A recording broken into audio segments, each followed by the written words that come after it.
যৎস প্রসাদান্ন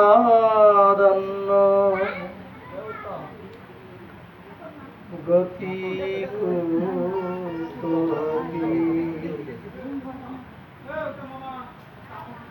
ধ্যায়ং স্তবং স্তস্য যশ স্ত্রীছন্দ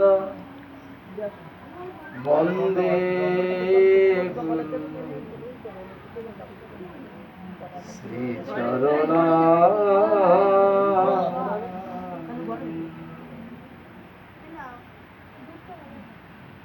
অজ্ঞানতিমিরান্ধস্য জ্ঞানাঞ্জনশলাকয়া চক্ষুরুন্মীলিতং যেন তস্मै শ্রীগুরবে নমঃ।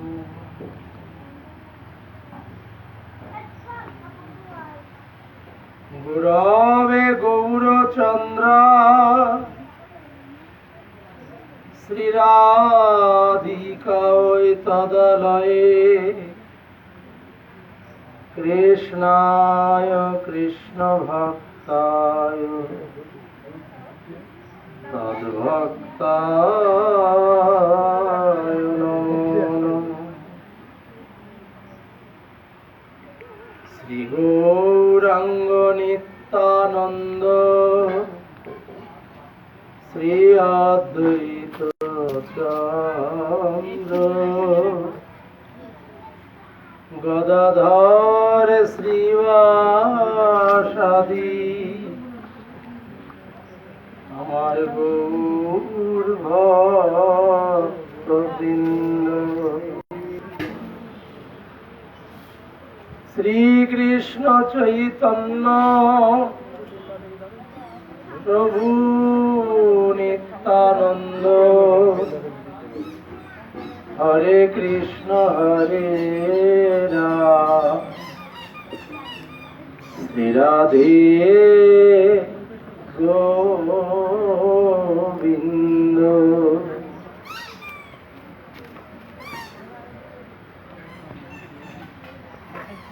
হরে কৃষ্ণ হরে কৃষ্ণ কৃষ্ণ কৃষ্ণ হরে হরে হরে রাম হরে রাম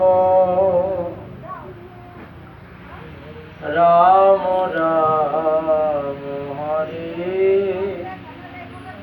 হরে। শ্রী গুরুদয়াল নিতায় গৌর প্রীতি প্রেমানন্দে হরি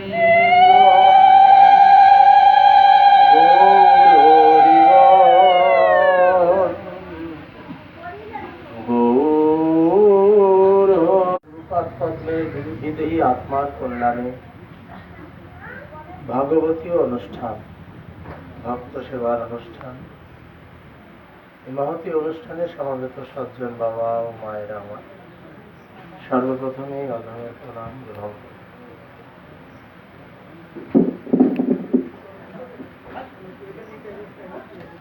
সুধী সজ্জন,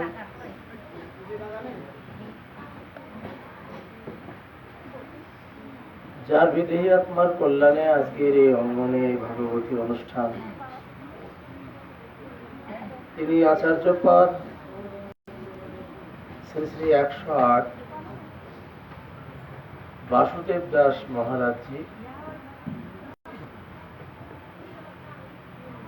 84 কোণের ব্রজমণ্ডলের মধ্যে বর্ষানা ধাম একটা উল্লেখযোগ্য স্থান, যার নিবাস বর্ষানা ধামে,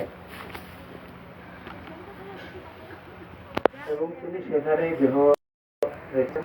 সেই ব্রজমণ্ডলে নয়, তার আত্মার কল্যাণে ভাগবতী অনুষ্ঠান সুব্যবস্থা রচনা আদি করেছেন। আমরা সেই দেহী আত্মা বাসুদেব দাসজি মহারাজ তিনি নিত্যধাম শ্রী গোবিন্দের চরণ প্রাপ্ত হয়েছেন, সেহেতু তার কাছে আমাদের প্রার্থনা, তিনি যেখানে আছেন সেখানে থেকেই যেন আমাদের প্রতি প্রসন্ন থাকেন, আমরা যেন তার আশীর্বাদে উত্তর ইহলোকে এবং পরলোকের মঙ্গল সাধন করতে পারি। এই আশাবাদ ব্যক্ত করেই মহারাজজির চরণে প্রণাম নিবেদন করছি। মহারাজ আমার ভক্তিপূর্ণ শ্রদ্ধাপূর্ণ প্রণাম গ্রহণ করুন, আশীর্বাদ করুন। মূলত পরমার্থ জগতের যে মানুষ, সেই মানুষ মরে না। দেখতে সব মানুষ আমরা, এর ভিতরে অনেক মানুষ মরে না। শাস্ত্র সিদ্ধান্তে আমরা যা পাই, বলছে যিনি মরেন তার আবার জন্ম হয়, আর যার জন্ম হয় তার মৃত্যুর সাথে নেই, জন্মগ্রহণ করে। এখন এই জন্ম এটা ধরতে হবে, এর মধ্যে যে সময় মানুষের কাছে রয়েছে, সেই সময়ের মধ্যে যারা গোবিন্দের কর্ম করে যারা পাশ করেছেন, পাশ মানে তো ৩৩ পাইলেও পাশ, ১০০-র মধ্যে ৯৯, ১০০ পাওয়াটাও পাশ। এখন এই মানব জীবনে হরিভজনের একমাত্র সুযোগ রয়েছে, তা সেই ভজন সাধন আমাদের প্রত্যেকেরই করা উচিত। আমরা করেও থাকি, কেউ বেশি কেউ কম, প্রত্যেকের অবস্থাটা একরকম না। ভজনের যে পূর্ণ, যারা বলে জন্মে জন্মে যে আমরা যে হিসাব নিয়ে এই যে জন্মগ্রহণ করি, পূর্ব জন্মের, একে বলে প্রারব্ধ হিসাব। পূর্ব জন্মের সেই হিসাব দুই প্রকার, একটা আছে পাপ আর একটা আছে পূর্ণ। যেটা জন্ম মাত্রই, আমরা ছোটবেলার থেকেই এখনো অনেক খবরাদি পাই যে ৬ রাত্রিতে একটা হিসাব চূড়ান্তকরণ হয়, ষষ্ঠীর দিন জন্মগ্রহণ থেকে। এর যুক্তিযুক্ত বিষয় আছে, সত্যতা আছে। এখন ওই হিসাব অনুসারে আমরা পৃথিবীতে চলতে শুরু করি। তার মধ্যে পূর্বজন্মের যে অপরাধ এবং পূর্বজন্মের যে পূর্ণ, সেই পূর্ণের অবস্থানটা আমরা এই পৃথিবীতে ভোগ করি। আর এর ভিতরে যে দুঃখ, সেটা পূর্বজন্মের হিসাব অনুসারে আমরা তার প্রায়শ্চিত্ত করি। আর বর্তমান জন্মের যে কর্ম আদি, সেই কর্মের সুফল আমরা এখানেও ভোগ করি, পরপরেও ভোগ করি।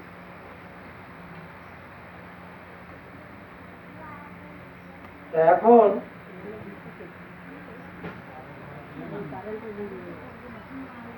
পূর্বজন্মের যার যেমন সংস্কার রয়েছে,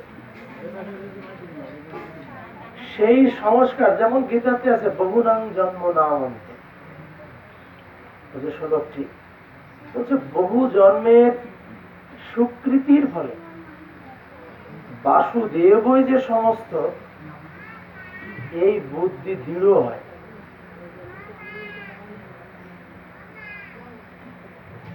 জন্মাইলেই বাসুদেবী যে একমাত্র শ্রেষ্ঠ সম্পদ, শ্রেষ্ঠ আরাধ্য বস্তু, মানুষের জন্মাইলেই এই বোধটা সব মানুষের পাকা থাকে। জন্মে জন্মে সাধু সঙ্গে সদ্গুরুর চরণের কৃপায় ভজন সাধনের মাধ্যমে মানুষ দেহ রাখবে, জন্মাইলে তাকে তো কিন্তু কর্মটা তাকে ভবিষ্যৎ এইরকম করে দেয়। যেমন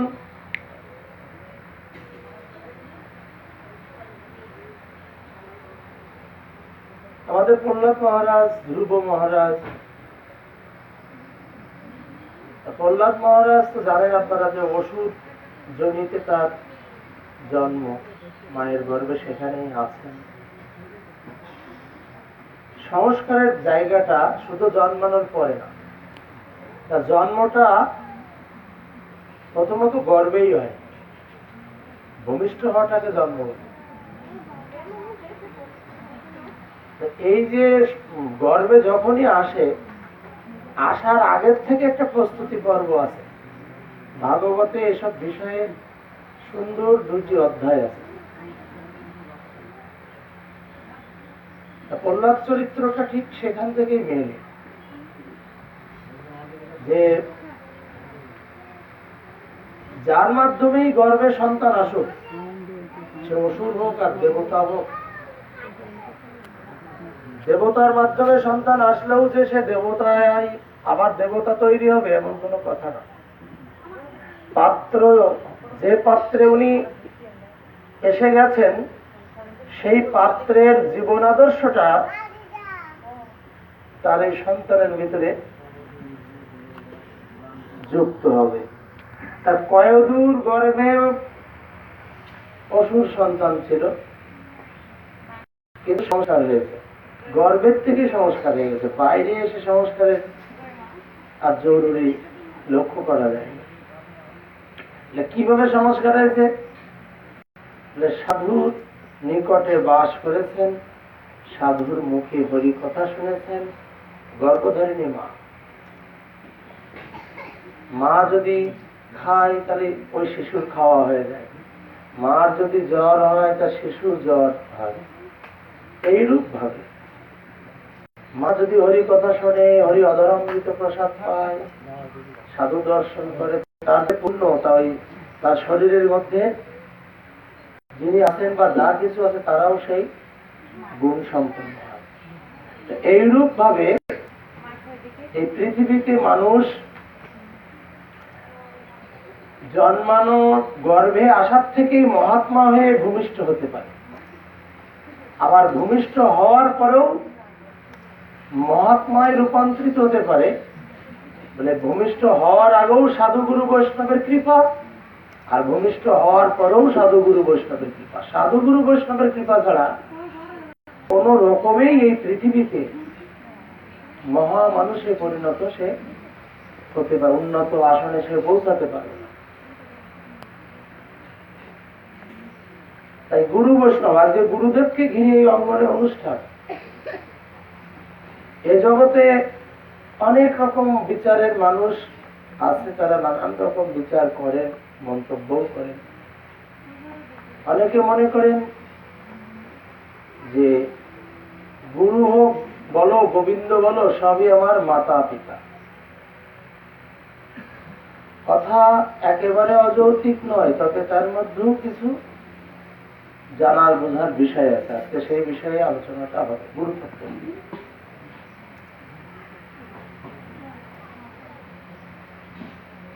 গুরুতত্ত্ব ভাগবতে বলা হয়েছে 3 প্রকার। একটা বলছে যে পূজনীয় গুরু, এক হচ্ছে পূজ্যতর গুরু, আর এক রকম হচ্ছে পূজ্যতম গুরু। এখন এই 3 প্রকার গুরু সম্বন্ধে আমরা ভাগবতে পাচ্ছি, এ সম্বন্ধে আমাদের জানা দরকার। সব পূজনীয় গুরু, পূজ্যতর গুরু, পূজ্যতম গুরু। গুরু তো 3 জায়গায় তো গুরু শব্দটাই একই রকম শব্দ, বানানো এক। কিন্তু পূজনীয় গুরু সম্বন্ধে আমরা আগে শুনি। যারা আমাদেরকে এই পৃথিবীতে প্রকাশ করেছেন, আমাদেরকে লালন পালন করেছেন। এই সংসারে ঠাকুমা, ঠাকুরদাদা, মা, বাবা যারা রয়েছেন, আমার 1 সেকেন্ড আগেও যিনি জন্মগ্রহণ করেছেন, এরা সব পূজনীয় গুরু। এদেরকে বলা হয় পূজনীয় গুরু, কিন্তু এদের মধ্যে পূজ্যতর গুরু কেউ কেউ সেই জায়গাতে বিচারে এসে যায়। এদের সকলের মধ্যে যে পরিবারে আমি জন্ম নিয়েছি, কিন্তু সেই পরিবারের কোনো মানুষই আমাকে গুরু গোবিন্দের চরণে নিয়ে যেতে সহযোগিতা, সহায়তা দেয়নি। এরা শুধুমাত্র পূজনীয় গুরু, এরা কেউই এর মধ্যে পূজ্যতর গুরুতে পরিগণিত হবে না, পূজ্যতম তো প্রশ্নই নেই। কিন্তু এদের মধ্যে যদি কোনো সদস্য, সবাই বা কেউ, আমি এখানে জন্ম নেওয়ার পরে আমাকে যদি গুরুদেবের চরণে, গোবিন্দের চরণে যাওয়ার সুযোগ করে দেন, তাহলে তিনি বা তাহারা পূজ্যতর গুরুতে পরিগণিত হবে। যেমন দেখেন, কৃষ্ণ জন্মগ্রহণ করার পরে কৃষ্ণ বলরাম সম্বন্ধে দেবকী বসুদেবের কিছু অজানা আছে? কৃষ্ণকে এবং বলরামকে দেবকী আর বসুদেব সব জানে, তারা কিভাবে তারা পৃথিবীতে কোন পরিচয়ে সব, মানে ভগবান তো শঙ্খচক্র গদাপদ্ম রূপ, ওই কারাগারেই রূপটা ধারণ করেই তো তার কর্তব্য কর্ম এবং সে কিভাবে কি সব তো বর্ণনা করেই তবে শিশু হলেন। তাহলে সেখানে দেবকী বসুদেব সেই কৃষ্ণ বলরাম সম্বন্ধে জ্ঞাত, সব কিছু জানে। তারপরেও দেখুন, যখন কংস বধ করলেন, উগ্রসেনকে মুক্ত করলেন, নতুন করে যখন রাজ অভিষেক হলো, তারপরেই কৃষ্ণ বলরামকে দেবকী বসুদেব সেই কারাগার থেকে সেই সময়েই তাকে দিয়ে আসতে হলো, অর্থাৎ তার সঙ্গ থেকে তারা বঞ্চিত হলো। আর এই মাত্র পেল 11 বছর পরে, আর পাইতে না পাইতেই তাকে নিয়ে একটু দেরি করবে, তো আনন্দ ফুর্তি করবে, কত কি একটা মানুষের অভাব থাকে না? সন্তান ভূমিষ্ঠ হয়েছে, কি আমার সন্তান আমার থেকে সাথে সাথেই দূরে, 11 বছর পরে তাকে কোলে পাওয়ার পরে সাথে সাথে কি তারে অন্যত্র পাঠাতে তার কোনো বাবা মার মন চায়? চায়। কিন্তু দেবকী বসুদেব দুই দিক দিয়ে জানেন, একদিক দিয়ে জানেন তারা আমার সন্তান, আর একদিক দিয়ে জানেন তারা সাক্ষাৎ ভগবান। তাহলে যদি ভগবান হয় এই জ্ঞানে, কিন্তু তাদেরকে গুরু গিরিয়ে পাঠানো জরুরি না। যদি কৃষ্ণ বলরাম ভগবান এই বোধটা সেখানে পাকা থেকে যায়, তাহলে সেখানে ভগবানকে গুরু গিরিয়ে পাঠানো এই বোধ তাদের থেকে প্রকাশ হবে না। কিন্তু তারা বেশ মায়া, যোগমায়ার কৃপায়, যোগমায়ার মাধ্যমে তাদেরকে সন্তান বোধ করাচ্ছেন। বসুদেব দেবকী সব জানার পরেও তাদেরকে পুত্র জ্ঞান করাচ্ছেন। তাহলে পুত্র যদি হয়, তাহলে পুত্রকে গুরু চরণে পৌঁছায় দিতে হবে, সমর্পণ করতে হবে।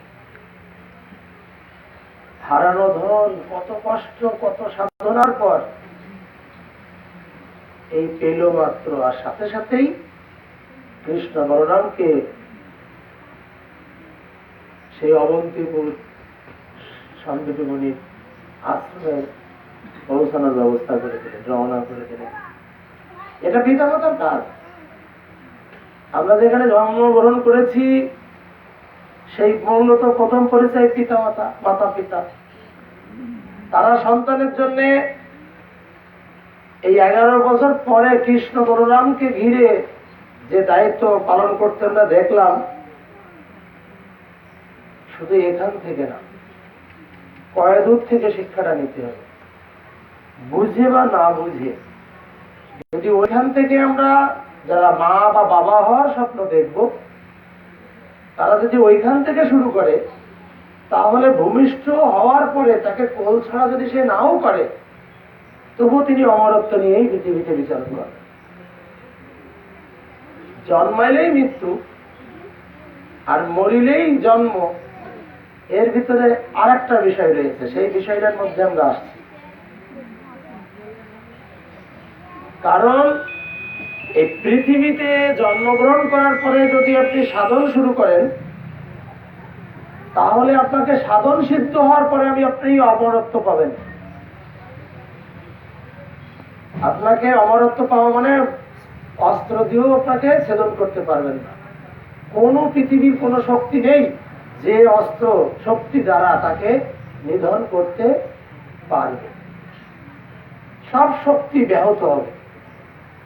বলে জন্মের পরে যদি সে সাধন করে, সদ্গুরুর চরণে যদি যোগ হয়, গুরুদেবের কৃপা প্রাপ্ত, একে বলে কৃপা সিদ্ধ। সাধন সিদ্ধ, কৃপা সিদ্ধ, নিত্য সিদ্ধ। নিত্য সিদ্ধ প্রশ্নটা আলাদা।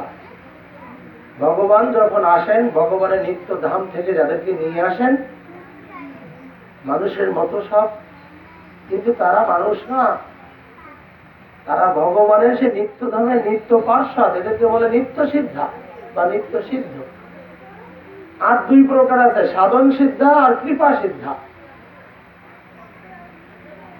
এক শ্রেণীর আছে সৎগুরুর চরণে আশ্রিত হওয়ার পরে গুরুদেবের দেওয়া ভজন সাধন করতে করতে, যখন গুরুদেব যে মন্ত্র দিলেন সেই মন্ত্র উচ্চারণ করতে করতে যখন মূর্তি সামনে প্রকট হবে,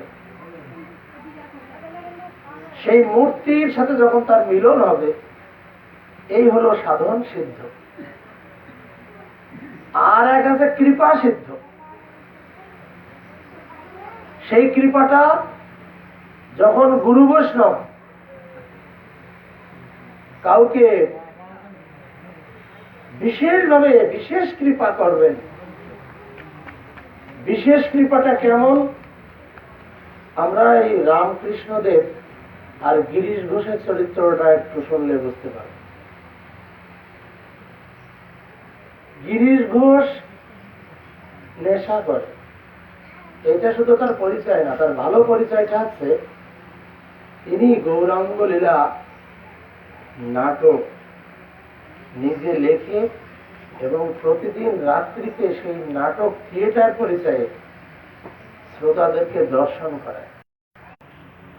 গিরিশ ঘোষ নিমন্ত্রণ জানিয়েছেন। নাটকটির নাম আছে নটি বিনোদী। সেখানে গৌরাঙ্গ লীলাটা এত সুন্দর ভাবে তুলে ধরে অভিনয়ের মধ্যে, তা অনেকেই বসে আছেন, তার মধ্যে জায়গায় বসে সবার মতো করে উনিও দেখতেছেন। ওই দেখতে দেখতে দেখতে দেখতে দেখতে মঞ্চের পরে তো নকল অভিনয়, কিন্তু উনি সেই অভিনয় নকল দেখতে দেখতে আসল দর্শন করতেছেন।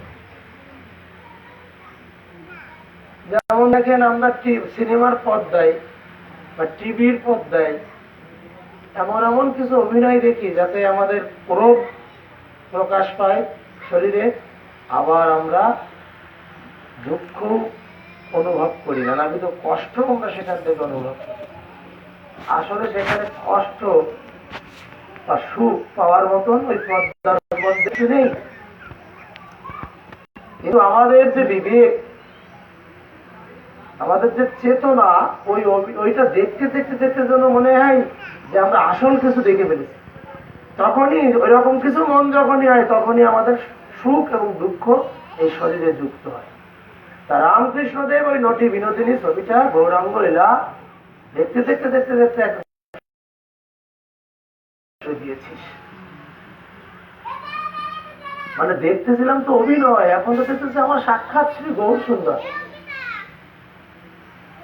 ওই রকম দেখতে দেখতে সেই সাক্ষাৎ দর্শনের যে প্রেম, শ্বেত কম্প পুলক অস্ত্র বৈবর্ণ,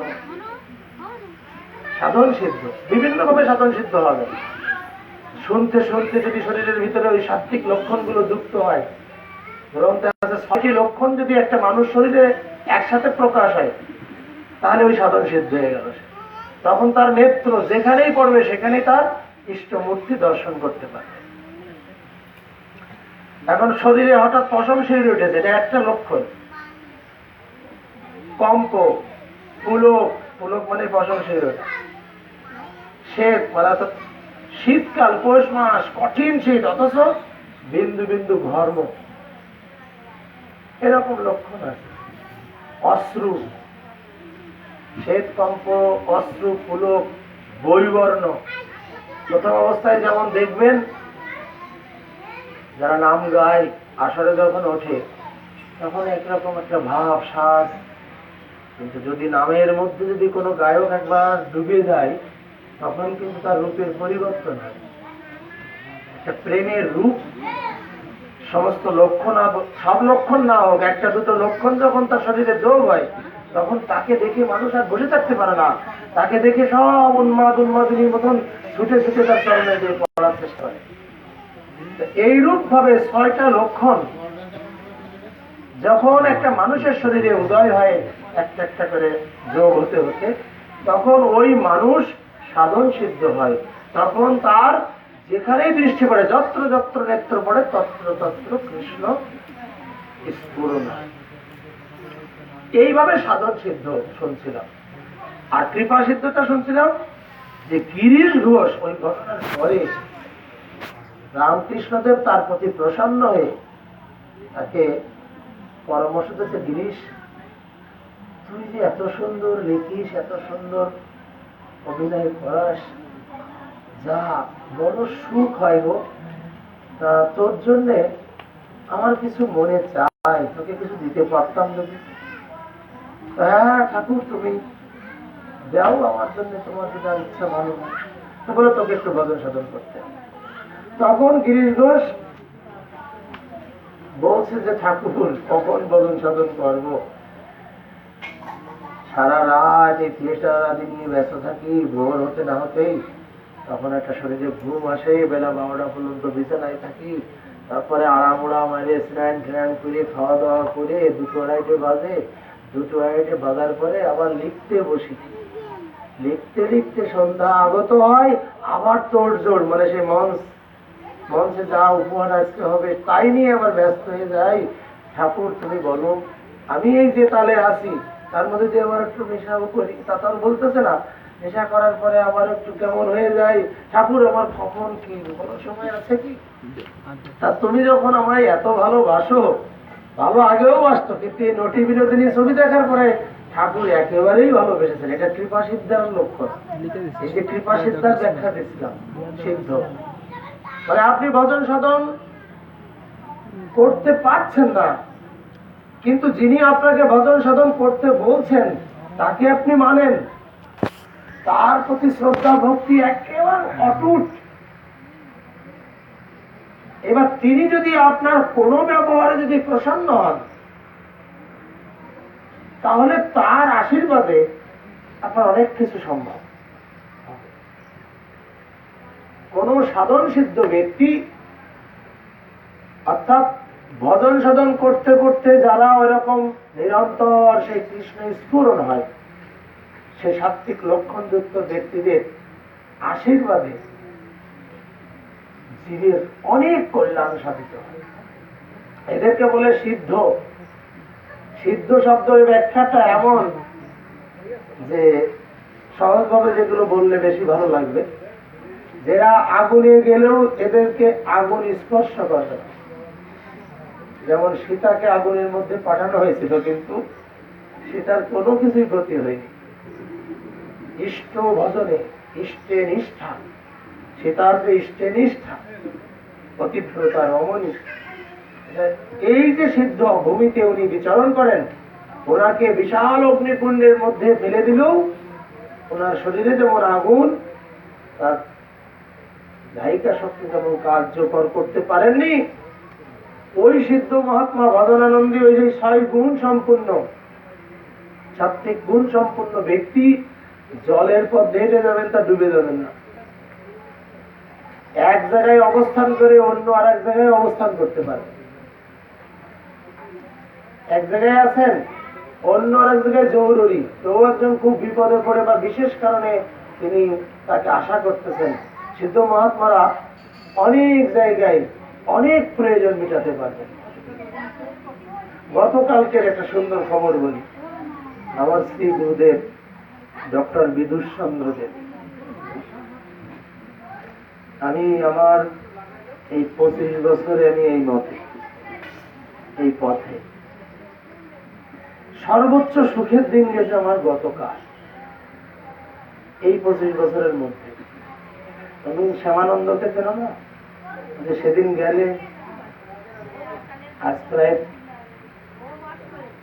5-6 দিন মতো ওর আগের যে বাহ্য বুদ্ধি ছিল, যাদের মধ্যে রয়েছে তাদের নাম জানতো, তারা কে কোথাকার সব জানতো, এখন সেগুলো জানে। মানে পূর্ব স্মৃতি ভ্যানিশ হয়ে গেছে। শুধুমাত্র গুরু গোবিন্দ এর মধ্যে যারা আছে, এই পরমার্থ জগতে যে স্মৃতি প্রখর হয়েছে, এমন হয়েছে যা তার সঙ্গে কালকেও আমি ভেসে গেছি। আমি কালকে খুলনা ডুমুরিয়া গুটু দিয়ে পাঠ ছিল, সেখান থেকে সন্ধ্যার একটু আগে মন্দিরে ফিরলাম। কষ্ট, 12টার সময় সেখানে পৌঁছাইছে, রোদ্দুর তাপে রাস্তার কাজ হচ্ছে, সারা রাস্তা 25-30 কিলোমিটার, 25 কিলোমিটার। তারপরে বাড়ি গিয়ে কথা বলেন, আর সেখানে খাইনি। সকাল 6টার সময় খাইছিলাম, আর ধরো 6:30টায় মন্দিরে ফিরেছি। এর ভিতরে আর খাওয়া নেই, খাওয়ার বাইরেই খাই না। অনেক আদর, অনেক যত্ন, অনেক ব্যবস্থা যারা করে দিলে খাওয়া যায়, তারা মনে করতেছে তারাই সব করে খাবে, মন চাইল না। মন্দিরে আসলাম, এসে কাপড় পাল্টালাম, হাত মুখ ধুয়ে আসতে পারিনি।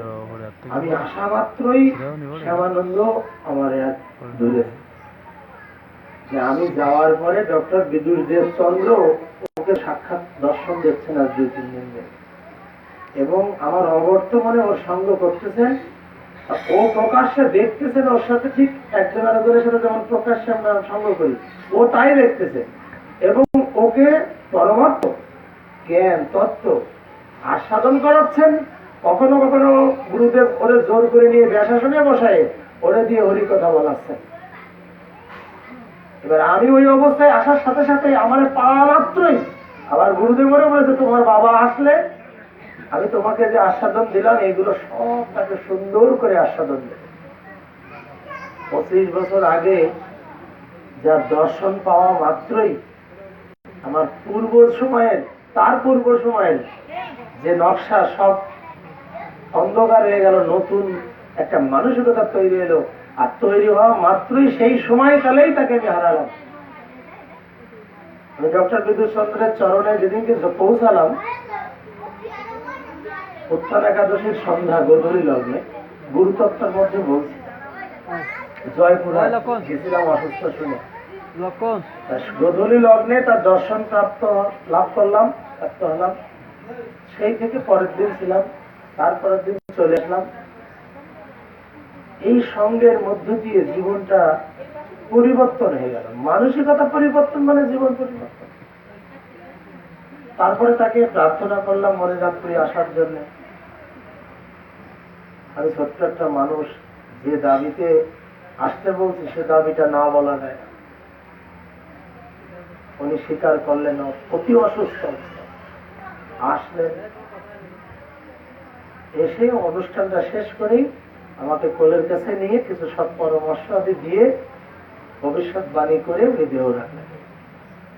মানে পালাম, হারালাম, আমি এতিম হয়ে গেলাম। মানে মনের পরিবর্তন হয়েছে, কিন্তু যারা নিয়ে মনের পরিবর্তন হলো সে আমার কোলে নেই, সে আর দুনিয়ায় নেই। তাহলে আমি এখন কি নিয়ে থাকবো? গুরুতত্ত্ব। কিন্তু উনি ওনার অন্তকালে একান্তে তার বিছানায় আমাকে ডেকে নিয়ে যে আশীর্বাদ, যে সিদ্ধান্তের মধ্যে আমাকে মানে দায়িত্ব দিয়ে যে দেহ রাখলেন, সেসব সহযোগিতা আমি সবসময় পাই, অনুভব করি। তিনি আমার কাছে আছেন, সাথে আছেন। কিন্তু এই 25 বছরের মধ্যে আমার শ্যামানন্দ যে আস্বাদনটা লাভ করতেছেন, এটা আমি পাই। কিন্তু আমি ধর্মীয় জীবনে সে যে আমার সাপোর্ট করে যাচ্ছে, এটা আমি বিভিন্ন প্রসঙ্গে আমি অনুমান করি, অনুভব করি। এমন এমন আসর যা 6 ঘন্টা, 7 ঘন্টা, 8 ঘন্টা আমি আলোচনা করে আসলাম, কিন্তু আমি কি বলে আসলাম তো আমি নেমে আসলে আমার কাছে শুনলে বলতে পারি। আর যদি কেউ রেকর্ড চালায় আমার শুনো, তাহলে সেই সমস্ত আলোচনা কোনোদিন আমি কোনো গ্রন্থ মধ্যে দিয়ে পড়ে আস্বাদন করার সুযোগ আমার হয়নি। তাহলে বলায় উনি করায়, এগুলো সব অনুভব। এই গিরিশ ঘোষ, রামকৃষ্ণদেব, তারপরে স্বামী বিবেকানন্দ বলে কিরকম কৃপা সিদ্ধ নিয়ে আলোচনা হচ্ছে। শিকাগো শহরে যখন স্বামী বিবেকানন্দকে গুরুদেব আশীর্বাদ করে বিদায় করে দিলেন, গুরুদেবের কাছ থেকে আশীর্বাদ নিয়ে যখন স্বামী বিবেকানন্দ আমেরিকায় গেলেন, সেখানে যে জায়গায় উনি বক্তব্য রাখার সুযোগ পেলেন, সামনে শ্রোতারা দেখলেন স্বামী বিবেকানন্দ বক্তব্য দিচ্ছে, কিন্তু তার পিছনে দাঁড়ায় ছায়া আস্বাদন করে এক দাঁড়িয়েলা মুরব্বী তাকে আশীর্বাদ। ঠিক কালীগঞ্জে নির্মলদার অনুষ্ঠান করেছিলাম, মুরারি বাবা অযাচিত এসে আমার বক্তব্যকালে আমি তো নিজেই বাবা মঞ্চের পরে এসে যেমন মাথায় হাত দিয়ে রাখলেন, ততক্ষণ এরকম অযাচিত ভাবে এসে ঠিক ওই রকম রামকৃষ্ণদেব সেখানে তার সঙ্গে যায়নি আমেরিকায়, কিন্তু শিষ্য আশীর্বাদ নিয়ে রওনা হয়েছে, অনুমতি নিয়ে রওনা হয়েছে। কিন্তু সে সশরীরে সেখানে পৌঁছায় বক্তব্য দিচ্ছেন, তার অগোচরে অজান্তেই গুরুদেব তার সাথেই রয়েছেন এবং পিছনে দাঁড়ায় তাকে আশীর্বাদ ছায়া দান করতেছেন। আমি জানি না এরা স্বামী বিবেকানন্দ, কিন্তু সামনে শ্রোতারা এই অপূর্ব রূপ দর্শন করে অনুষ্ঠান শেষে অনেকেই তার কাছে যে জিজ্ঞাসা করলেন যে তাকে তো দেখছি না, আপনার সাথে যিনি ছিলেন তাকে তো দেখছি না, তিনি কই? বলছে না, আমার সাথে এরকম বর্ণনা দিচ্ছে। তখন ওদের কাছে যে উন্নত ব্যবস্থা, তখনকার সময় যে ছবি তোলার ব্যবস্থা, যখন কোনো গাইলে বুঝাতে পারলেন না, তখন কেউ ছবি বের করে দেখাচ্ছে, এই দেখে। তখন তো আর নেই। আমার গুরুদেব আমাকে এইভাবে কৃপা করে যাচ্ছে, এই যে কৃপা সিদ্ধের লক্ষণ। গুরু কি জিনিস, পূজনীয় গুরু পর্যন্ত বলেছিলাম, বাকিটুক বলবো। তাই সেই শ্যামানন্দ আমার আশ্রিত, তার সাথে বিদ্যুৎ ব্রহ্মণের একেবারে অন্য সব ভুল ভাল সব হয়ে গেছে। যে মানে কথাগুলো বলতেছে গুরুদেব, যে দাড়ি কমা, যে ভাবে মানে বক্তব্যের মধ্যে যে সুরের যে ডাক, যে জাতীয় কথা, ভাগবতীয় কথা উনি বলতেন, সব সেই কায়দা। যেমন আমার শরীরে যদি এখন পাইসোপাসি লাগে, তাহলে কিন্তু এই দেহটা তারা ব্যবহার করবে, গৌতমের কোনো ব্যবহার এই শরীর দিয়ে প্রকাশ হবে। এই দেহটা তারা পাইসোপাসির যে গুণ বলি, তাই এই দেহ দিয়ে তাই লক্ষ্য মানুষ করে। মানে ভূত প্রেত লাগলে যেমন হয়, সে শিক্ষিত বা অশিক্ষিত, ওই সময়কালে কিন্তু তার পূর্ব স্মৃতি বা পূর্ব স্বভাব ওই দেহে প্রচার হয় না। যিনি ভর করেছেন ওই শরীরটার মধ্যে তার স্বভাবটাই প্রকাশ হয়। এইরূপ ভাবে সিদ্ধ মহাত্মারা কখনো কোনো ভজনানন্দী শিষ্যের প্রতি কোনো কর্মের দ্বারা যদি প্রসন্ন হন, তাহলে তারা যেখানেই অবস্থান করুক, সে বৃন্দাবনে করুক, বর্ষণায় করুক, আর যেখানেই করুক, সেই সব মহাত্মারা যার প্রতি তিনি প্রসন্ন, সে ওখানে থেকেও সেই প্রসন্ন যার প্রতি তার শরীরে যোগ হয়ে তাকে সেই আনন্দ আস্বাদন করান। এইরকম সব ব্যাপার স্যাপার আছে। তাই শ্যামানন্দ দিয়ে অল্প একটু ওখানে শেষ করি, পরে শুনে নিও।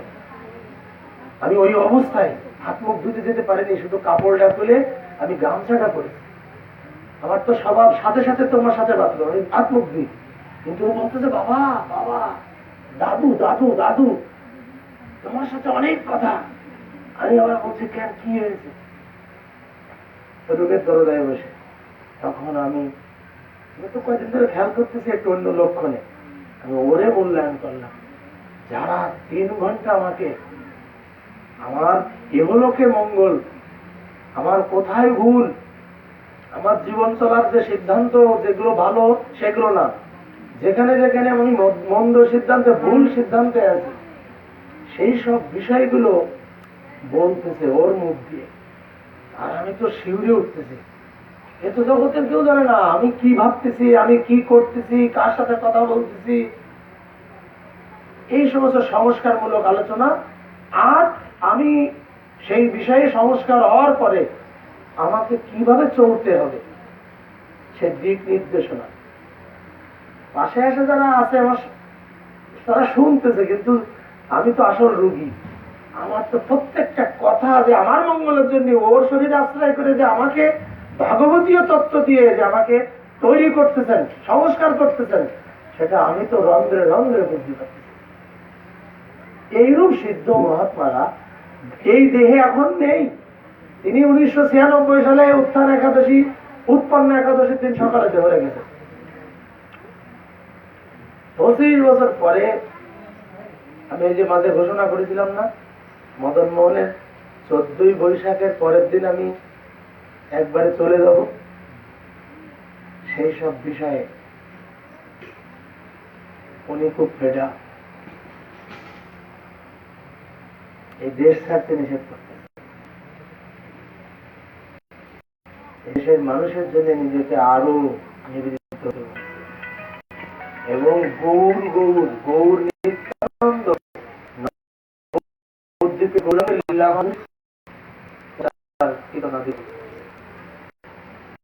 অনেক সুন্দর সুন্দর কথা মধ্যে আশা করলাম। আজকে আমি আবার তপবনের আশা করে আবার আমি চলে গেছি ওর সাথে সংবাদ ওরে নিয়ে সময় পাবে।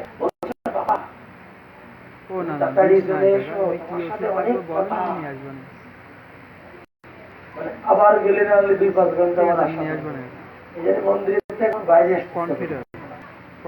মনে হতো সবসময় আমি ওর সঙ্গ করি, কারণ ওর শরীরে যদি গুরুদেব যতক্ষণ, আমরা এখন চাচ্ছি যে সবসময় এরকম জাগতিক ভাবে অ্যাবনর্মাল থাকে সবসময়। এখন যে অবস্থাটা, আমার গুরুদেব আমার সামনে আমার সাক্ষাৎ বিচরণ করার দরকার নেই, আমার সাথে দেখা দেখি, আমার সাথে কথা বলার দরকার নেই, কিন্তু ওর শরীরে এইভাবে যেন আমি যতদিন দুনিয়ায় আছি ততদিন যেন ওই শরীরটাকে আশ্রয় করে আমার সঙ্গ দান করে, তাতে আমার সাধু সঙ্গ করতে অন্য কোথাও যাওয়া লাগবে না। আমি ওর কাছে বসে থাকলেই আমি ঘন্টার পরে ঘন্টা তত্ত্ব কথা, আমার মঙ্গলের কথা, জগতের কল্যাণকার কথা আমি আস্বাদন করতে পারি। এই যে বললাম না 25 বছরের ভিতরে সুখের একটা দিন গতকালকে থেকে, এই যে বলছিলাম যে পূজনীয় গুরু, পূজ্যতর গুরু, পূজ্যতম গুরু আছে, এই যে এই এতক্ষণ যে আলোচনা করলাম, যারা ইহলোকে সাধনে সিদ্ধ তারা মানুষের পূজ্যতম গুরু, আশ্রিত হন বা না হন, তারা সমস্ত মানুষের মঙ্গল চিন্তা নিয়ে বিচরণ করে। মহন্তের স্বভাব হয় তারিতে পামর, নিজ কার্য সিদ্ধ নয় তবুও যান যার তার ঘর। এখানে কোনো পক্ষপাতিত্ব নেই, কোনো ইস্পাত মানে যোগ্য অযোগ্য, সম্প্রদায় সম্প্রদায় শূন্য এইসব বিচার নেই, কোন আত্মীয় স্বজন পরিচয় নেই। সমস্ত মানুষের দায়িত্ব তাদের উপরে, সেই সিদ্ধ মহাত্মাগুলোর উপরে।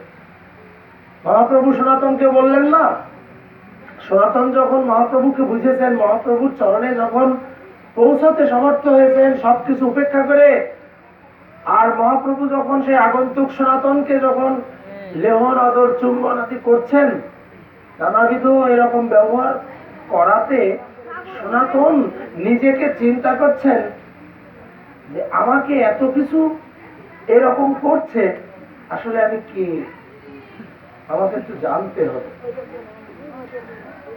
তাহলে আমি তার সন্তান না, তার আত্মীয় না, পূর্ব সময় তার সাথে আমার কোনো পরিচয় যোগাযোগ নেই। একদিন হোসেন শাহ প্রাসাদের উপরের থেকে নগর সংকীর্তনের সামনে থাকা ওনাকে দেখেছিলাম, আর এই প্রথম তার কাছে তার সান্নিধ্যে পৌঁছালাম। আর আমি এইভাবে তার জীবনে তার নাম ভজন সাধন হরিণ ভজন কোনো কিছুই জীবনে করিনি, সদ্গুরুর চরণে আশ্রিত মালা তিলক সংস্কারের কোনো পুণ্য আমার নেই। অথচ ওনার কাছে আসতে না আসতেই আমাকে এত আদর আদি করছেন। তাই প্রশ্ন রেখেছিল, কে আমি প্রভু? তা বলছে, তুমি যে নিত্য কৃষ্ণ দাস। তখন আমার মাথার মধ্যে পাক দিয়ে উঠলো, আরে আমি যদি নিত্য কৃষ্ণ দাসই হবো তাহলে দুঃখ কেন ভোগ করলাম? যার সেবা করলাম সে আবার জেলখানার মধ্যে ফেলে রাখলো কেন? সংসারটা হচ্ছে জেলখানা। যত সেবা করি তত আদর করে। হঠাৎ যদি ওর ভিতর দিয়ে 1 ঘন্টা সময় যদি ভাগবত সঙ্গে যায় তাহলে আর মন খারাপ হয়, যে 1 ঘন্টা আমার কত কাজ করে দিতে পারছে, তুমি ভাগবত পাঠ শুনতে গেলে আর আমার এখন নিজে করে মরতে। যদি পরের দিন 2 ঘন্টা আমার আড়াই যায় ওই কাজে, তাহলে আরো বেশি অপ্রসন্ন হয়। এই করতে করতে যদি 1 মাস আড়াই যায় তো মাথা খুব খারাপ, জানা পাল্টানো চিরা করে, অথবা ওই সঙ্গ করবো না। কারণ আগে বেশি বেশি এনে দিত, এখন মোটে যাচ্ছে না। তাই সনাতন বলতেছে, যারা এত সেবা করলাম, বিনা অপরাধে তিনি আমাকে শৃঙ্খলাবদ্ধ করলেন, কারাগারে নিক্ষেপ করলেন। অর্থাৎ আমি যদি কৃষ্ণ দাস হয়ে থাকি, নিত্য কৃষ্ণ দাস হয়ে থাকি, তাহলে আমি ওই দুঃখ কেন ভোগ করলাম? আমি তো সেখানে কোনো অন্যায় করিনি। সেখানে তুমি অনেক আমার জীবন যৌবন আদি সকল বুদ্ধি সামর্থ্য দিয়ে আমি রাজার ব্যাপারে, অথচ এত সেবা করার পরেও তিনি আমাকে নিক্ষেপ করলেন কারাগারে। আমি যদি নিত্য কৃষ্ণ দাস হয় তাহলে ওই দুঃখ কেন আমি ভোগ করলাম? বলছো, ততক্ষণে তুমি কৃষ্ণকে মনে রাখনি। মহাপ্রভু বললেন, ঠিক বলে দিলেন, যতক্ষণ তুমি দুঃখ ভোগ করেছ, যতক্ষণ তোমার কৃষ্ণকে মনে ছিল না, ততক্ষণই তুমি দুঃখ ভোগ করেছ। আবার ওই কারাগারে শৃঙ্খলাবদ্ধ থাকার মধ্য দিয়ে যখন তুমি আবার সেই কৃষ্ণকে স্মরণ করে দাও, তখনই কৃষ্ণই তোমাকে রৌরব নরক থেকে উদ্ধার করে নিয়ে এসেছে। তারা তো অত্যন্ত বুঝতে পারলেন যে সত্যি আমি কারাগারে যখন আমাকে নিক্ষেপ করলো, তার আগে তো কখনো কৃষ্ণ স্মৃতি, কৃষ্ণ কর্ম বা কোনো ভজন সাধন কিছু করিনি। তাই আমার সকল কর্মে দোষ লেগে গেল। সংসারে যারা ভগবত বিমুখ হয়ে সংসারে শ্রীবৃদ্ধি নিয়ে ব্যস্ত থাকে, তাদের সকল কর্মের হিসাব দেওয়া লাগে। আবার যারা সংসারে শ্রীবৃদ্ধি করে, ঠিক আছে, করবে, সংসারের উন্নতির দরকার আছে, কিন্তু সংসারের যে প্রকৃত মালিক তাকে স্মরণ রেখে যদি সেই কর্মগুলো তার উদ্দেশ্যে এবং সংসারের উদ্দেশ্যে যদি করে, তার কোনো কর্মের হিসাব দেওয়া লাগে না। প্রমাণ ধ্রুব চরিত্রে ভগবান বিষ্ণু বলতেছে, ধ্রুব, তোমাকে তো আমি কিছু দিতে পারলাম না। তুমি চেয়েছো তোমার শ্রী গুরুদেবের চরণ পুনরায় আবার তাকে পাওয়ার জন্য, এবং ভজন সাধন তাকে করবে, আমাকে না। ওটা তোমার নিজ যোগ্যতাই তুমি সেই ধন পাওয়ার যোগ্য তুমি পাবে, ওটা আমার বর দেওয়ার সুযোগ নেই। তোমার গুরু নিষ্ঠা, গুরু ভক্তিতে তুমি গুরুদেবকে পুনরায় আবার তার কৃপা আশীর্বাদ প্রাপ্ত হবে। অতএব আমি তোমাকে কিছু দিতে বললাম না। তা দেখো ধ্রুব, তুমি যখন দুঃখ পেয়ে হরিভজন করতে শুরু করেছিলে, সেটা রাজ সিংহাসনে বসার লক্ষ্যে। তা আজকে তুমি যখন কিছুই চাইলে না, তখন আমি তোমাকে সেই রাজ সিংহাসনে বসার আশীর্বাদ করে দেয়। তখন ধ্রুবের মন খারাপ। তা বলছে, না, মন খারাপ করো না, ভগবান বলছে, তোমার ইচ্ছায় যদি তুমি রাজ সিংহাসনে বসতে, তাহলে তোমার সকল কর্মের হিসাব দিতে হতো ধ্রুব। কিন্তু যদি তুমি আমার ইচ্ছায় তুমি রাজ সিংহাসনে বসো, 30,000 বছর তাকে বসতে হবে। ভগবান আশীর্বাদ করলেন যে তোমার ওই পিতার রাজ সিংহাসন তোমার যদিও, কিন্তু তোমার ইচ্ছায় যদি তুমি বসতে, তাহলে তোমাকে হিসাব দিতে হতো। কিন্তু তুমি যেহেতু আমাকে মেনে নিয়েছো, বিশেষ করে গুরুদেবকে মেনে নিয়েছো, গুরুদেব কি জিনিস যে আমাকে পেয়েও তুমি আমাকে নিচ্ছ না। অযাচিত একদিন এসে তোমাকে যিনি মন্ত্র দিয়ে প্রস্থান করলেন, সেই মন্ত্র উচ্চারণে যখন আমাকে তুমি প্রকাশ করতে সমর্থ হয়েছো, তখনই তুমি বুঝেছো যে আমার থেকে গুরুর গুরুত্ব বেশি। সে কারণেই তুমি আমাকেও নিচ্ছ না, আমার দেওয়া কোনো জিনিসও নিচ্ছ না। তোমার এখন গুরুদেব দরকার। তাই যার মধ্যে এরকম গুরুনিষ্ঠা আছে, তার প্রতি তো ভগবান কি প্রসন্ন হলেন যে তুমি গুরুদেবকে এই তোমার নিষ্ঠার মাধ্যমে তুমি প্রাপ্ত হবে, তোমার প্রতি তার সমস্ত আশীর্বাদ প্রতিষ্ঠিত হবে তোমাকে। এটা তোমার যোগ্যতাই তুমি পাবে। কিন্তু আমি যে এটা আসলাম, তোমাকে তো আমি কিছু দিতে পারলাম না, আমি তো কিছু না দিয়েও তো যেতে পারবো না। তাই আমি যাবার আগে তোমাকে বলি তোমার পিতার রাজ সিংহাসনে তুমি 30,000 বছর দায়িত্ব পালন করবে, কিন্তু মন খারাপ করো না। এই কথা শুনে ওনার মন খারাপ হয়েছে ধ্রুবের। বলছে মন খারাপ করো না, ওই 30,000 বছর তুমি রাজ সিংহাসন ভোগ করবে এই বিষয়, কিন্তু তোমাকে কোনো হিসাব দিতে হবে না, কারণ যে আমার ইচ্ছায় তুমি বিষয় ভোগ করতে যাচ্ছ। কিন্তু যদি তোমার নিজের ইচ্ছায় বিষয় ভোগ করতে যাও তাহলে হিসাব দিতে হবে। সেইভাবে ভগবানের আশীর্বাদ পুষ্ট হয়ে ধ্রুব মহারাজ রাজ সিংহাসনের প্রাসাদে ফিরে আসলেন। তারপরে সেখানে বসে 30,000 বছর রাজ সিংহাসনের প্রজাপতি দায়িত্ব পালন করলেন এবং সেই গুরুনিষ্ঠা ঠিক ঠিক মতো ধরে রেখে তিনি সেই রাজা হয়ে ভজন সাধন করে তিনি ভগবানকে দেহান্তের পর না, ভগবান বলছেন যে 30,000 বছর সম্পূর্ণ হয়ে যাওয়ার পরে আমি নিজে তোমাকে আসবো, সশরীরে নিয়ে যাবো। বলে কোথায়? বলে ধ্রুব লোক দেবো তোমাকে, এই লোক থেকে তোমাকে একটা লোক দেবো, সেই লোকের নামকরণ হবে তোমার নামে লোক, সেই লোকের নাম হবে ধ্রুব লোক। বলছি এই রাজ বিষয়ে ভোগ করো 30,000 বছর, করার পরে আমি আসবো, এসেই তোমাকে নিয়ে যাবো। যেমন বলি মহারাজকে যেমন নিয়ে গেলেন সুতলে, ওটা তো গোবিন্দই নিয়ে গেলেন, নিয়ে যেয়ে বললেন তুমি মন খারাপ করছো, তোমার প্রিয়জনদের থেকে তোমাকে বঞ্চিত করেছি, মন খারাপ করো না, আমি যদি সবসময় তোমার সামনে থাকি তাহলে মন খারাপ থাকতে বলে না, বলে তো কথা দিলাম আমি সবসময় তোমার সামনে অবস্থান করবো, তাহলে পিছনের যে টান ওটা থাকবে না। তদ্রূপ ভাবে ধ্রুবকে বললেন এই 30,000 বছর বিষয় ভোগের পরে আমি এসে তোমাকে নিয়ে যাব বিশেষ একটা জায়গা। সেখানে নিয়ে গেলেন এবং সেখানে তার নামে নামকরণ করলেন, সে 14 ভুবনের একটা জায়গার নাম ধ্রুবলোক। এইরূপ ভাবে গুরু কি জিনিস, বলে গোবিন্দকে পেয়েও গোবিন্দকে নিচ্ছেন না, গোবিন্দের দেওয়া কোনো বরও নিচ্ছেন না, নিষ্ঠা শ্রী গুরুদেবের। বলছে গুরুদেব ভগবান তোমাকে পাইলে তোমাকে হারানোর ভয় আছে, কিন্তু যদি গুরুদেব আমার প্রতি প্রসন্ন থাকেন, গুরুদেবের কাছে যদি আমি থাকি, গুরুদেবের দেওয়া যদি সেই সম্পদ আমার মধ্যে থাকে, তাহলে আমি যখন খুশি যেখানে খুশি সেই মন্ত্র উচ্চারণ করে আমি তোমাকে প্রকট করে নিতে পারবো। কিন্তু যদি গুরু উপেক্ষা করে যদি তোমাকে ধরি তাহলে তোমাকে হারানোর ভয় আছে। তাই ধ্রুবকে কখনোই ভগবান বিষ্ণু বোঝাতে পারলেন না, নিজেকে দিতে পারলেন না, নিজের কোন বিষয়ও তাকে দিতে পারলেন। সেখানে ধ্রুব ভগবান, ধ্রুবের ব্যবহারে ভগবান প্রসন্ন হয়ে তাকে এই রূপ ব্যবস্থা দিয়ে গেলেন। তদ্রূপ গুরু তত্ত্ব। এ জগতে আমরা আবার ফিরে আসি, যারা এই সংসারে যারা গুরুজন, সেই গুরুজনদের মধ্যে যাদেরকে নামায় আনা হয়, ভূমিষ্ঠ করা হয়, তারা যদি গুরু গোবিন্দের চরণে যেতে সহায়তা দান না করেন তাহলে তারা গুরু, তবে পূজনীয় গুরু। আগে চিঠি লিখতাম ছোটবেলায়, আমার আবার লেখনির বয়ান ছিল বিশাল, আমি চিঠি লিখে ছেড়ে দিলি তার ব্রেন খারাপ হয়ে যেত, খুব লিখতাম, কিন্তু বুয়া ছিলাম, সামনের পরে কিছু বলতে পারতাম না।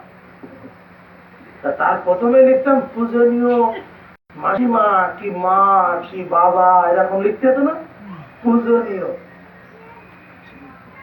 এসে সেই পূজনীয় গুরু, এখানে ভালো ভালো বয়ানে অনেক আদর যত্ন পাওয়া যায়, ভালোবাসা টাকা পয়সা পাওয়া যায়, কিন্তু পূজ্যতর গুরু ওনারাই হতে পারবেন। ওনাদের মধ্যে যারা রয়েছেন তারা সকলেও হতে পারবেন, কেউ একজন হতে চাইলেও হতে পারবেন, যদি তাকে গুরু চরণে পৌঁছায় দেওয়া হয়, সাধুগুরু বৈষ্ণবের চরণে পৌঁছায় দেওয়া হয়, যদি গোবিন্দের চরণে যেতে যে সমস্ত ধন সম্পদ দরকার সেই সব সম্পদ যদি তাকে দান করা হয়, তবে তিনি এই সংসারে যিনি পূজনীয় গুরু ছিলেন তিনি পূজ্যতর গুরুতে পরিগণিত হবেন।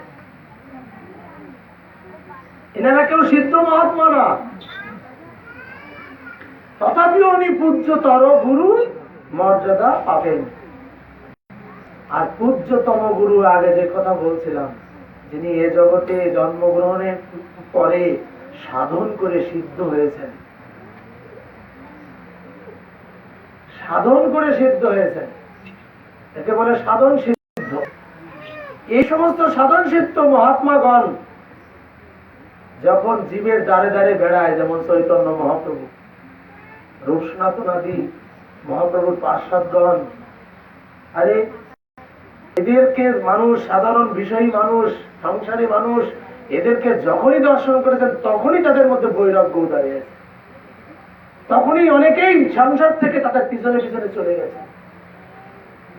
বিশেষ কিছু বলা লাগেনি, তাদেরকে দেখেই তারা বৈরাগ্য সাধনে চলে গেছে।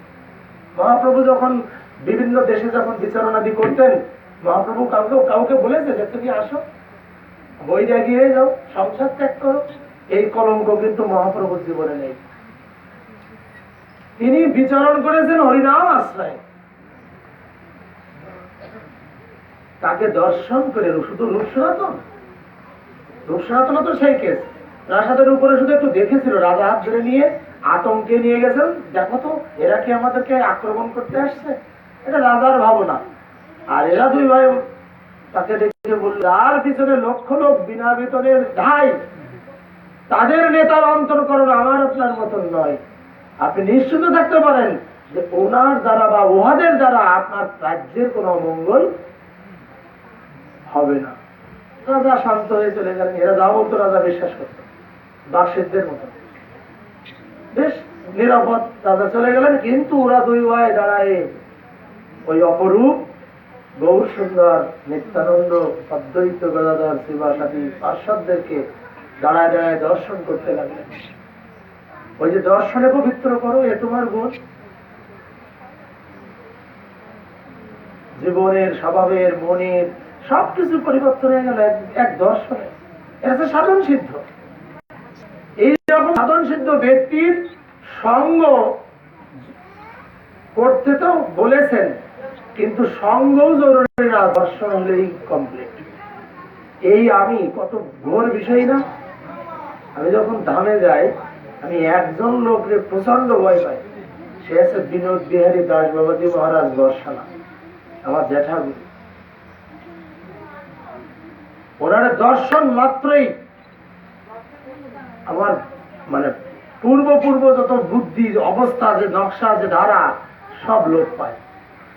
দর্শন মাত্রই আমি একটা নতুন স্বপ্ন, নতুন চিন্তা, নতুন লক্ষ্যে আমি পৌঁছে যাই।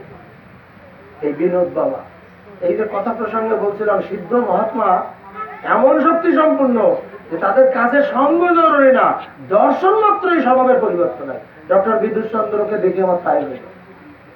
আমার জীবনের সমস্ত নকশা পরিবর্তনে এই পরমার্থ জগতে এই যে টিকে আছি শুধু ওই নিষ্ঠার সাথে, যে ওনার আমি আমার সমস্ত কিছুর বিষয়ে উনি আমার অভিভাবক। যে বিষয়ে যে নাড়াচাড়া করি তাও ওনাকে সেই দিন সমর্পণ করেছিলাম। উত্থান একাদশীর পরের দিন আমি আমার যা কিছু ছিল আমাকে সহ ওই চরণে সেই গুরু আশ্রমে গিয়ে আমি সমর্পণ করেছিলাম।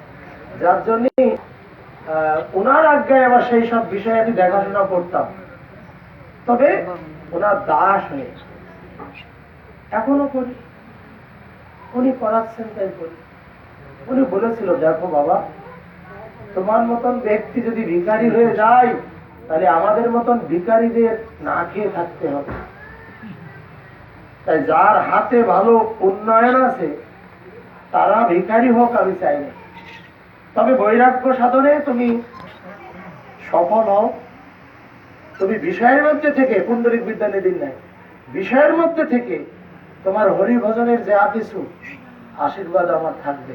তবে এই বিষয় তোমার নয়, আমার। তুমি সমর্পণ করেছো আমাকে, আর তুমিও আমার, তুমি আমার দাস।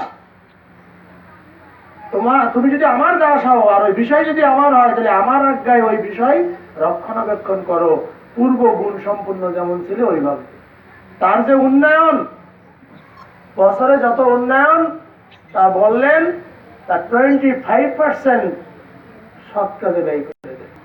গরিব, দুঃখী, ধর্ম, এই সমস্ত জায়গায় 25% ব্যয় করে দেয়।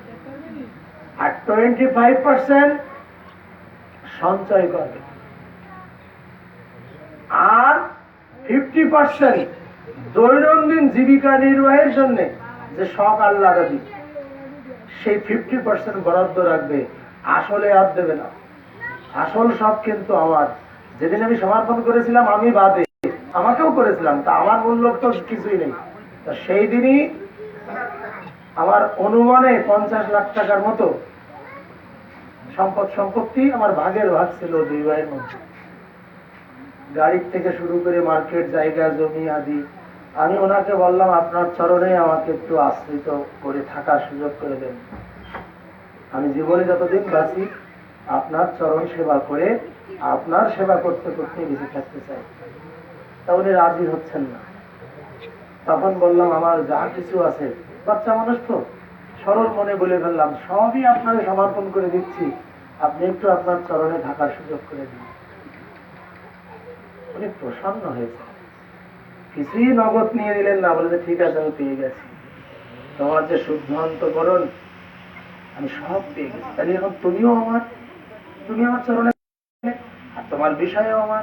এখন আমার আজ্ঞায় ওই এলাকায় যাও, দক্ষিণ অঞ্চলে আমার ফেরাদি আমি ঠিক করতে পারিনি, সেই অঞ্চলে যে ওই বিষয়গুলো তুমি আগের অভ্যাসে রক্ষণাবেক্ষণ করো, উন্নয়ন করো, মানুষের ধর্মীয় জীবনের শ্রীবৃদ্ধির জন্য আচার প্রচার আদি করো, আর সুখী মানুষকে সহযোগিতার যেখানে ক্ষেত্র হবে সেখানে দান দক্ষিণ আদি সহযোগিতা আদি করো, আর ধর্মীয় অনুষ্ঠান আদির মধ্য দিয়ে জীবনযাপন আদি। এইভাবেই তার আশীর্বাদ নিয়ে করতে লাগলাম। আজকে কিছু ভুল সিদ্ধান্ত হয়ে যাচ্ছে, তা তো আমি বুঝতে পারতেছি না, গুরুদেব আমাকে সংশোধন করতেছেন। দেখছেন, শ্যামানন্দরা বলছে যে দেখ, আমি তোর বাবার সাথেই থাকি, সেই কথা দিয়েছিলাম, সেই থেকেই তার সাথেই থাকি। তোর বাবা বোঝে কি বোঝে না বুঝিনে, তবে মনে হচ্ছে কম বুঝতেছে বর্তমানে। তুই একটু বলিস, আমি এইসব কথা তারে বলেছি, অনেক উপকার। যাই হোক, সাধন সিদ্ধ ব্যক্তি। আজকে মানুষ জন্ম লাভ করার পরে যদি আমরা কাহারও দ্বারা যদি ওই রকম মহাত্মার চরণে পৌঁছাতে পারি, তাহলে তিনিও পূজ্যতর গুরু হবেন। বাবা মা করেনি আমাকে সহযোগিতা, আমার আত্মীয় স্বজন সহযোগিতা করেনি, আমার সমাজের মানুষও আমার সহযোগিতা করেনি। ঋণ, মানুষে জন্মগ্রহণ করলেই প্রতিটা মানুষের ঋণের ঠিকানাগুলো শুনে নাও। প্রথমত পঞ্চভূত ঋণ, ক্ষিতি, অপ, তেজ, মরুদ, বোম। মা বাবার পরিচয় পরে,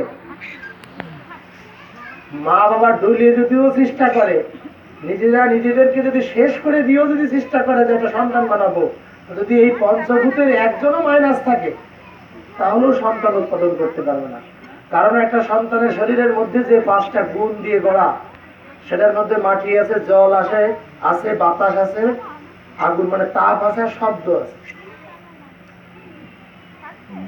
এই 5 গুণ মিশ্রণে আমি, আর আমাকে ধারণ করেছেন আমরা 5 জন। ওই 5 জন প্রসন্ন হয়েছেন বিধায় আমি তোমার গর্ভে একটা সন্তান হিসেবে প্রতিষ্ঠিত হলাম। কিন্তু ওরা 5 জনের যদি একজনও মাইনাস হয়, তাহলে গর্ভের মধ্যে ডেট। বাইরে আসার পরে যদি একজন মাইনাস হয়ে যায়, তাও ডেট। বাতাস মাইনাস হোক, কি তাপ মাইনাস হোক, কি শব্দ মাইনাস হোক, কি জল, কি আর এরকম মাটি, এরা কেউ একজন মাইনাস, ভিতরের থেকেও মাইনাস হলেও ডেট, বাইরে আসার পরেও মাইনাস হলেও ডেট। তাহলে প্রতিটা দেহের প্রথম পূজ্য জায়গা আছে, নমস্য জায়গা আছে, ভজনের জায়গা আছে পঞ্চভূত। সেজন্য শাস্ত্রে বলেছে প্রতিটা মানুষের প্রথম ঋণ পঞ্চভূত ঋণ।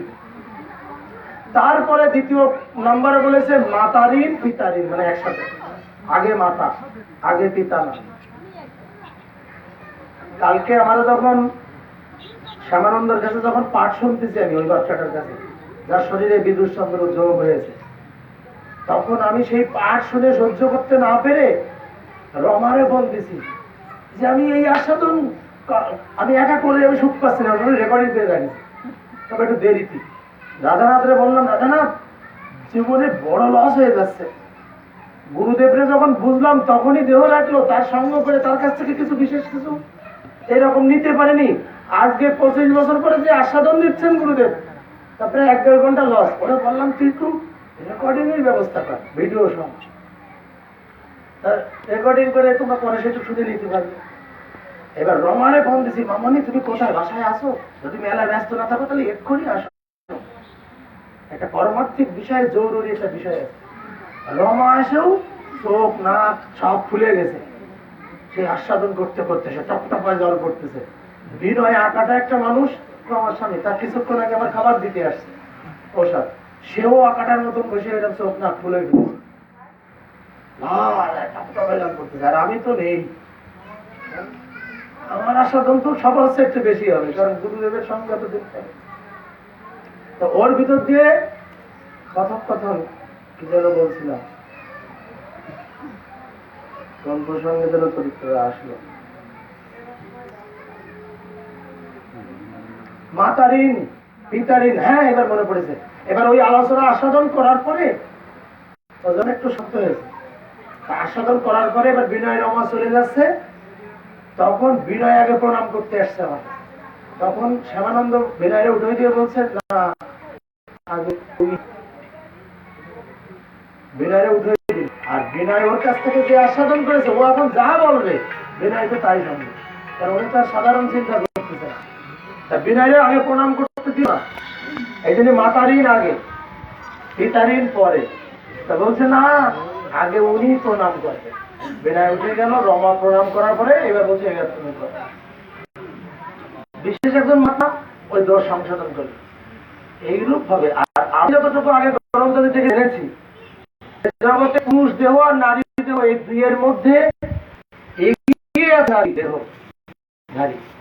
তার প্রমাণ মহাত্মাদের কাছ থেকে যারা মন্ত্র লাভ করেছেন, তাদের মন্ত্রের যে প্রণালী, সিদ্ধ প্রণালীর যে কাগজপত্র দেখবেন, যে সাধন আসনে ভজন আসনে বসে যখন লীলা স্মরণাদি করতে হয়, নিত্য যোগপীঠের ভজনে যখন তারা বসে, তখন ওই দেহটা, এই যে দেহের পরিচয় গৌতম একটা পুরুষ দেহ বা এই যে অবয়ব যে রূপ, এইগুলো নিয়ে ওই আসনে বসলে ওই আস্বাদন হয় না।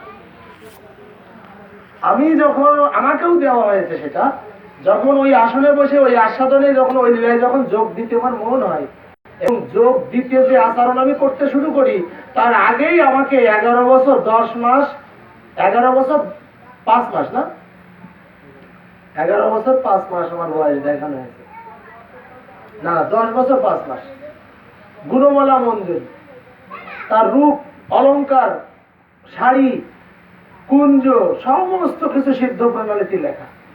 তাহলে আমি একটা পুরুষ দেহ, কত অভিমানী মানুষ, কত অহংকার, কত অলংকার, কিন্তু ভজনের আসনে যখন আমি বসতে যাচ্ছি, অন্য সব জায়গায় এই আমি মহানায়ক, কিন্তু যখন ভজনের আসনে বসে যখন ভজন করতে যাচ্ছি, তখন ওই পরিচয় আউট করে দিয়ে ওই 10 বছর 5 মাস একটা কুমারী কন্যার নেই মনে মনে পাকা বুদ্ধি স্থাপন করে সেই দেহে ভজন শুরু করতে হয়।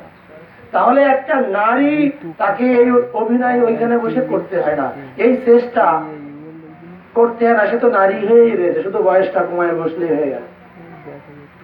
কিন্তু একটা পুরুষ যখন সিদ্ধ প্রণালীর ভজনে যখন বসবেন, সেই যোগপীঠের ভজনে, তখন তার ওই দেহর পরিচয়টা, ওই বুদ্ধিটা পুরো চিত্ত থেকে মাইনাস করে ওই 10 বছর 5 মাসের একটা মঞ্জুরি পরিচয়ে তাকে আসনে বসে তারপরে ওই ভজন করতে হবে। তার মানে এই নারী আর পুরুষের মধ্যে পুরুষদের থেকে সহজ ভজন নারীদের জন্য, এটা এগিয়ে আছে। ভগবান শ্রীকৃষ্ণের আসনস্থলিতে লীলায় পুরুষ অভিমান নিয়ে শিব প্রবেশ করে ফেলেছে, তাকে প্রস্থান করার পরে আবার লীলা শুরু হয়েছে। কিন্তু যারা অভিমান শূন্য এই প্রকৃতির স্বভাবে যখন সেখানে যুক্ত হয়েছেন,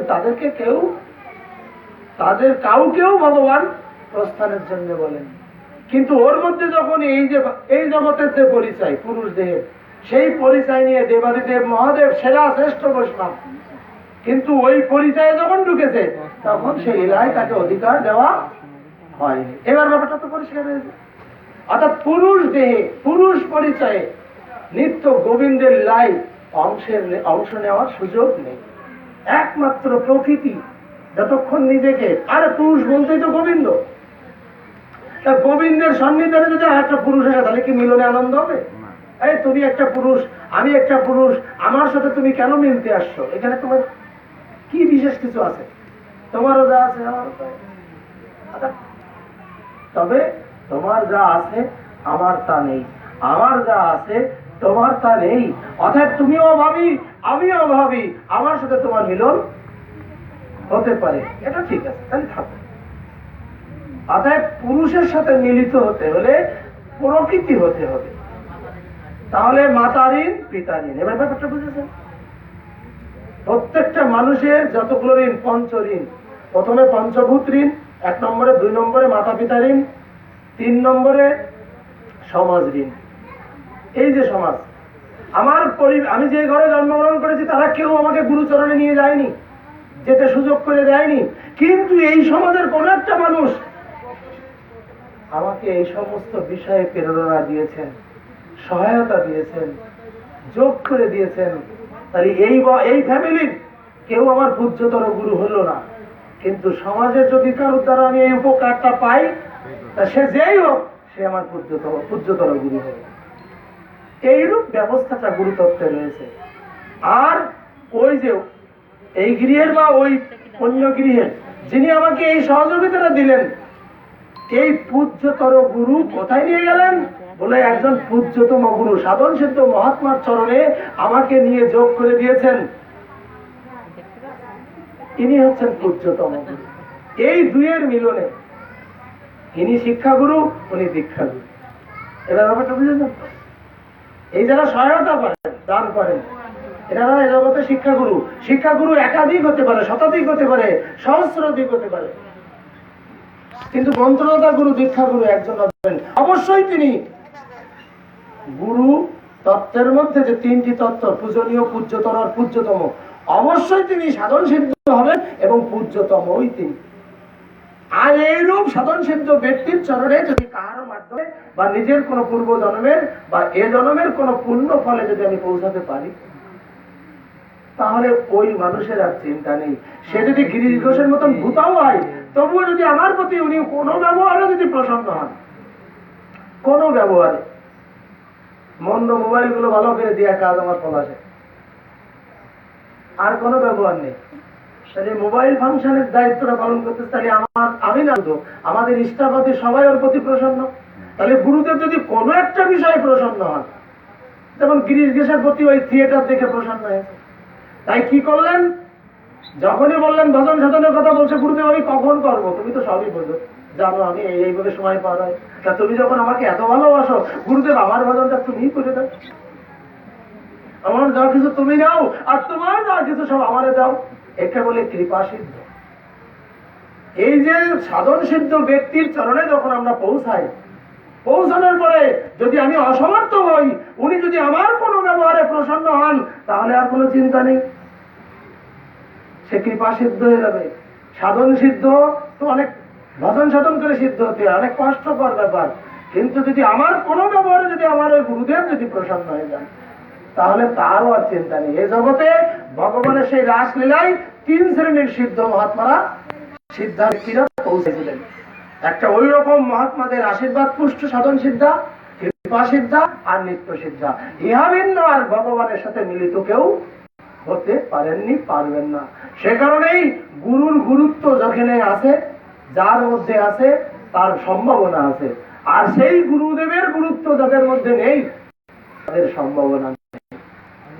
আজকে সেই গুরুদেবের গুরুত্বের অনুষ্ঠান, গুরুদেব সশরীরে নেই, এটা কি হয়েছে?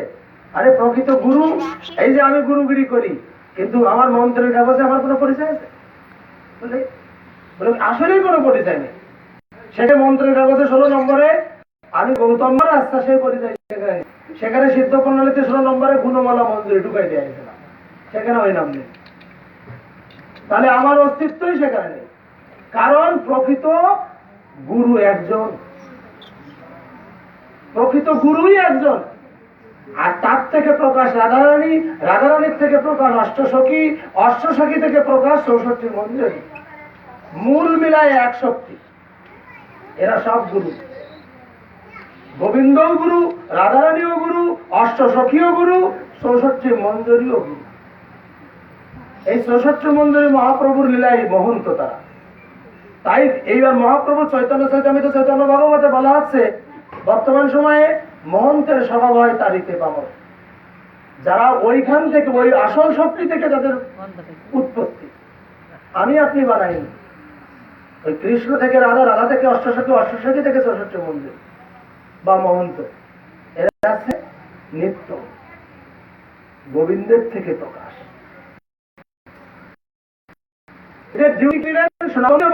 যখনই বললেন কে আমি, বলে তুমি নিত্য কৃষ্ণ দাস। তাহলে দুঃখ কেন পেলাম?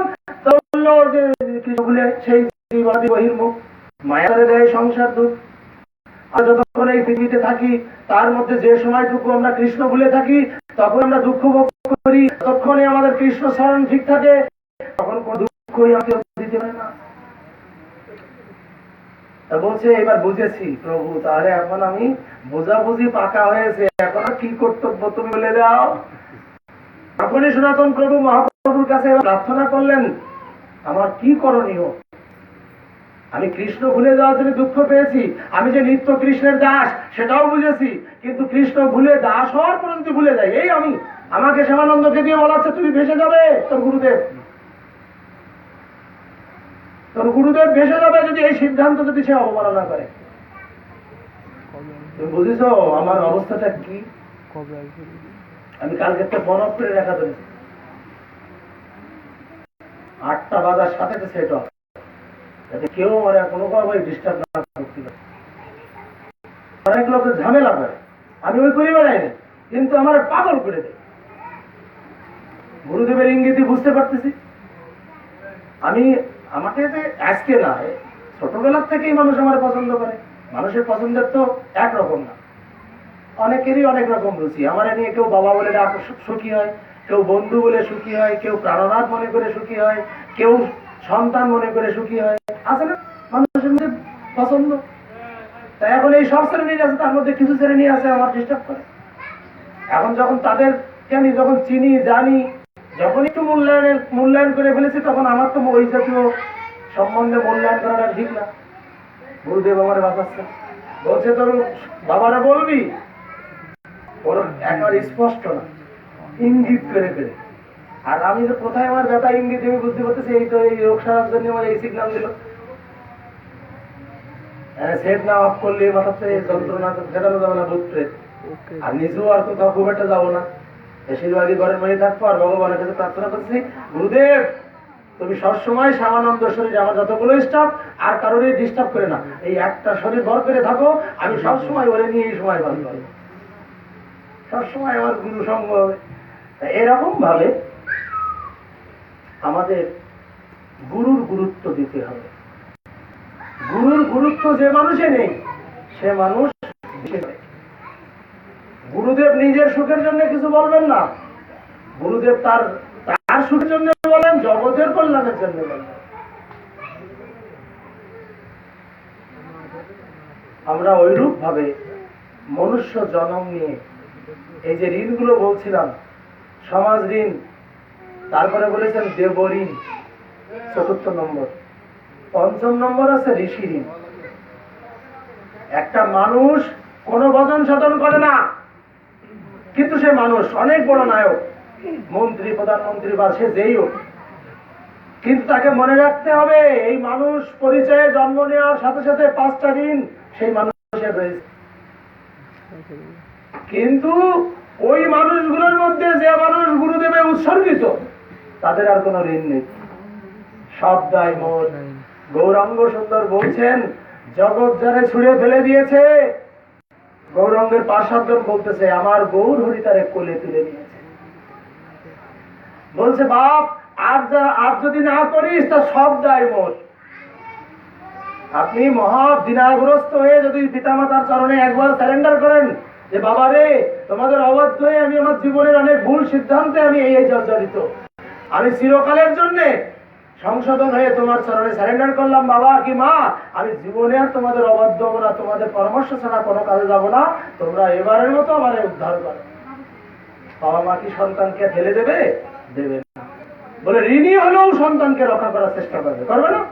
তা আমাদের মহাপ্রভু বা গোবিন্দ এই সম্পদ যে তুমি নানাবিধ কুকর্মে অনেক অপরাধী চিহ্নিত, কিন্তু একবার যদি দুঃখ দুর্দশা বা কোনো একটা কারণে যদি বুঝতে পেরে নিজে ভুল জীবনে আসো, যদি বুঝতে পেরে একবার যদি শরণাগত হয়ে বলো আমার চেয়ে মহা অপরাধী আর পৃথিবীতে আর দ্বিতীয় তৃতীয় নেই, প্রভু আমি বুঝেছি যে আমি মহা অন্যায় করেছি,